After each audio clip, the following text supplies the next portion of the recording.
বাড়ির আশপাশ থেকে কোরানো শাক দিয়ে এত সুন্দর মজাদার ইফতারি বানালাম আজকে। সাহারি করে নামাজ পড়ে বড় একটা ঘুম দিছি। ঘুম থেকে উঠেই দেখি 10টা বাজে। অন্য দিনের তুলনায় আজকে ঘুম থেকে উঠতে আমার একটু বেশি দেরি হয়ে গেছে। তো ঘুম থেকে ওঠার পরেই চলে আসছি বিলে। এই বিলটা হচ্ছে আমাদের বাড়ির পাশে। তো এই বিলে চলে আসলাম হচ্ছে বিলের আশপাশ থেকে শাক কুড়ানোর জন্য। প্রতিদিন তো বাজার থেকে আনা সবজি দিয়েই ইফতারি বানানো হয়। তো আজকে ভাবলাম আজকে একটু অন্য কিছু বানিয়ে খাই। এই জন্যই বিলের আশপাশ থেকে এখন শাক কুড়াবো। তো এই দেখুন আমাদের বিলে জমিতে এখন ধানগুলো বড় হয়ে গেছে। তো এই জমির আশপাশে যে শাকগুলো হয় এখন আমি সেই শাকগুলোই তুলে নেব। তো এই শাকগুলো ছোটোবেলা থেকেই আমরা অনেক বেশি কুড়িয়ে নিই, রান্না করে খেতে অনেক বেশি মজার লাগে। কোনো প্রকার সার ওষুধ না দিয়েই এই শাকগুলো এত সুন্দর হয় আর খেতেও বেশ মজার হয়। তো এই শাকগুলো করাতে করাতে আমি ভাবলাম আমাদের জমির কাছ থেকে একটু ঘুরে আসি। আমাদের জমির চারপাশে অনেকগুলো টমেটো গাছ লাগানো আছে।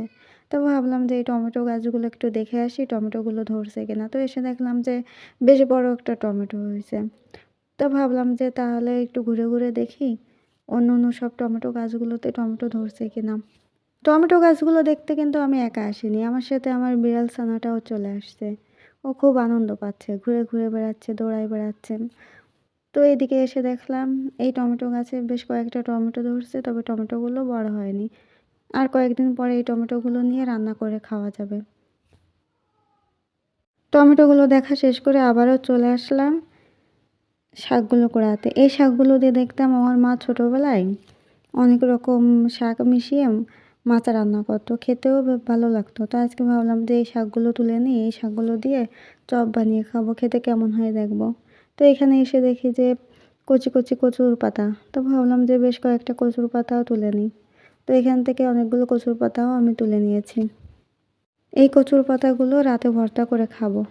তো এই যে দেখুন এদিকে আমি বেশ কয়েকটা শাক তুলে নিয়েছি, কচুর পাতা তুলে নিয়েছি, আর এরপর হচ্ছে ধনিয়া পাতাও নিয়েছিলাম। তো ওইটা হচ্ছে আপনাদের দেখানো হয় না, ওইটা একটা পলিথিনে করে নিয়েছিলাম, তো তাই ওইটা আর মানে ভিডিও করা হয়নি, তাই আপনাদের দেখানো হয়নি। তো বিকালে চলে আসলাম হচ্ছে রান্নাবাড়ি কাজ করার জন্য। তো রাতে রান্না বান্না আমার সবই শেষ, এখন হচ্ছে ইফতারিগুলো বানাবো। তো এখন যে ইফতারিগুলো বানাবো সেগুলো আপনাদের সাথে শেয়ার করব। সকালে যে শাকগুলো তুলে এনেছিলাম তো সেই শাকগুলো দিয়েই হচ্ছে আজকে পাকোড়া বানাবো।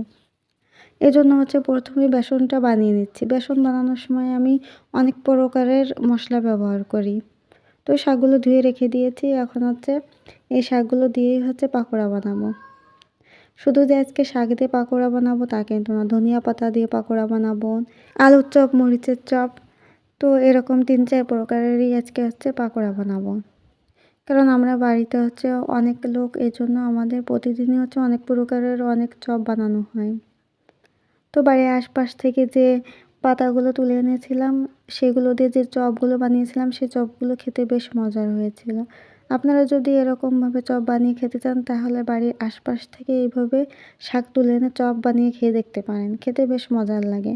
মাঝে মাঝে তো আমি সজনা ফুল দিয়েও চপ বানাই, তো আজকেও বানিয়েছিলাম। অবশ্য সবগুলো চপের ভিডিও আমি রাখতে পারিনি, তাই আপনাদেরকে দেখানোও সম্ভব হচ্ছে না। আপনাদের সাথে কথা বলতে বলতে এদিকে আমি তো ভুলেই গেছি চপের রেসিপিটা আপনাদের সাথে শেয়ার করতে। তো যাই হোক, আপনারা তো ভিডিওতে দেখেছেন যে আমি কিভাবে চপগুলো বানিয়েছি।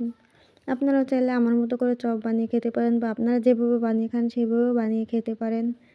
তো এখন হচ্ছে আমি আলুর চপগুলো বানিয়ে নিচ্ছি। তো প্রতিদিনই আমার এরকম অনেক প্রকারের চপ বানানো হয়, কারণ বাঙালি বলে কথা, যতই আমরা জানি বুঝি যে এগুলো ভাজা পোড়া খেলে আমাদের সমস্যা হবে, তারপরেও আমরা এই ভাজা পোড়াগুলো খেতে অনেক বেশি পছন্দ করি।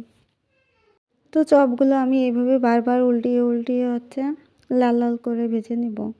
তো চপগুলো যদি এভাবে বারবার উল্টিয়ে লাল লাল করে ভেজে নেওয়া হয় তাহলে সেই চপগুলো খেতে অনেক বেশি মজার হয়। আজকের ভিডিওটা কেমন লাগলো অবশ্যই কমেন্ট করে জানাবেন। আল্লাহ হাফেজ।